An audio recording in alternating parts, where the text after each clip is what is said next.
Nobody's contacted me yet. Really kind of upsets me that the media hasn't. I stand by everything I've said about the government and the media, especially the media.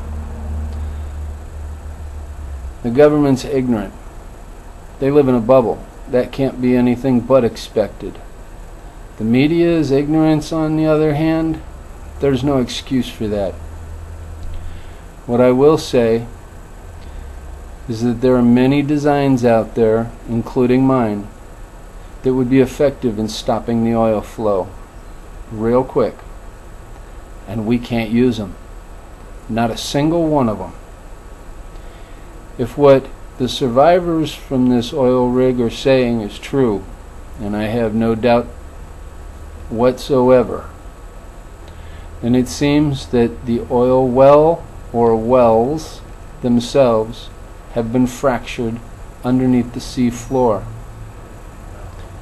If that's happened and we stop the flow, there'll be a back pressure that could cause that whole area to blow into what would look like a giant caldera of a supervolcano. We can't have that. There would be no end in sight.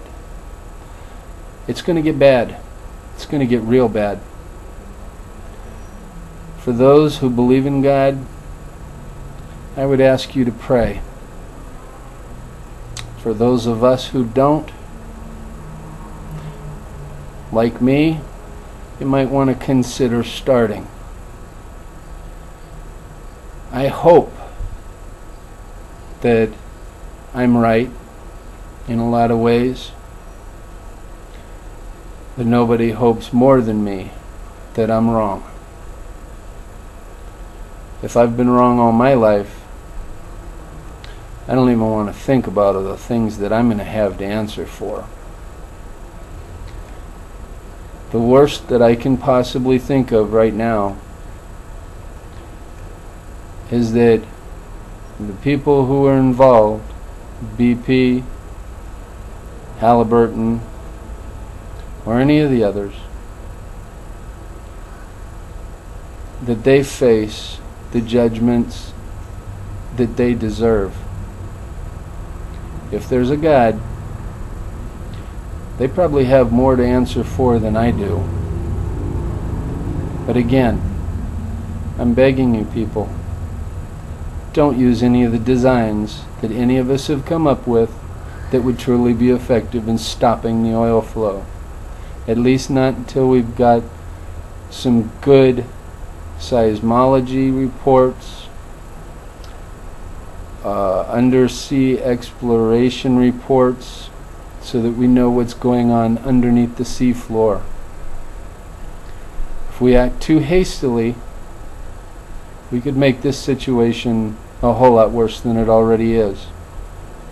It's going to get bad. It's going to get real bad.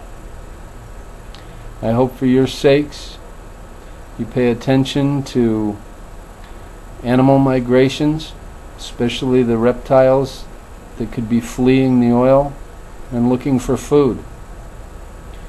I don't think you want your pets or your children to disappear, and that could very well happen.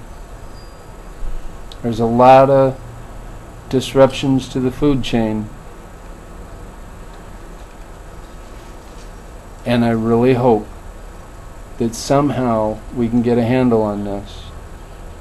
I'm working on a couple of new designs. I'm also checking in with a few people that I know in the industries. Try to come up with a couple other possible ideas. But as it is right now, once again, I am begging, please do not use my design or any of the others that would be effective in stopping the oil flow until we know what that would do and whether or not it's going to be effective or a wise idea.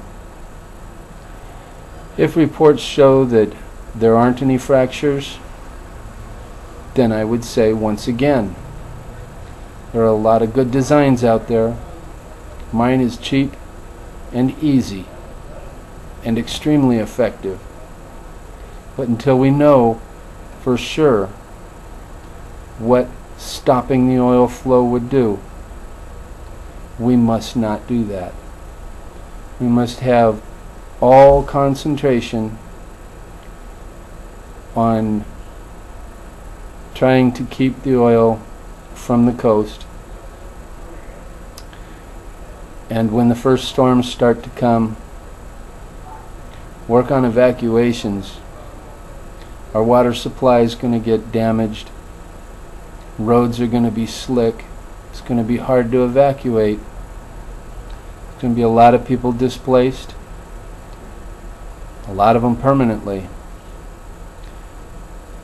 My suggestion would be that you might want to start looking for another place to live pretty soon. Again, I make no apologies to the government or the media, especially the media. But I do ask patience and understanding from all the people, including myself, who have been crying out for this to end as quickly as possible. That may not be the brightest move. Thank you.